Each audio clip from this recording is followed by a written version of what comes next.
ಮೇಘಾಲಯ ಮೋಡಗಳ ನಾಡು. ಹೆಸರೇ ಹೇಳುವಾಗೆ ಮೇಘಗಳ ಅಲೆ. ನನ್ನ ಒಂದು ಅದ್ಭುತವಾದ ಅನುಭವ. ಬನ್ನಿ, ನನ್ನ ಒಂದು ಈ ಪ್ರಯಾಣದಲ್ಲಿ, ಮೇಘಾಲಯದ ಪ್ರಕೃತಿ ಪ್ರಯಾಣದಲ್ಲಿ ನನ್ನೊಡನೆ ನೈಸರ್ಗಿಕ ಸೌಂದರ್ಯವನ್ನು ನೋಡುತ್ತಾ ಪ್ರಕೃತಿಯನ್ನು ಸವಿಯೋಣ. ಮೇಘಾಲಯ, ನಿನ್ನ ಸೌಂದರ್ಯಕ್ಕೆ ನನ್ನ ಮನಸೋತಿಯೇನು. ಮತ್ತೊಂದು ಬಾರಿ ನಿನ್ನ ನೋಡಲು ನಾನು ಬಂದೇ ಬರುವೆನು. ಸೊ ಚಿರಾಪುಂಜಿ ಬಂದ್ಬಿಟ್ಟು one of the beautiful places ಅಂತಲೇ ಹೇಳ್ಬೋದು.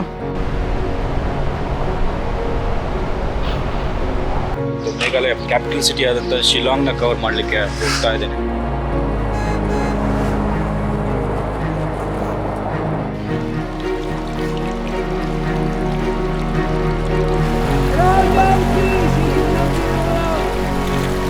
ಇದು ಆಕ್ಚುಯಲ್ ಇಂಡಿಯಾ ಮತ್ತು ಬಾಂಗ್ಲಾದೇಶ್ ಬಾರ್ಡರು.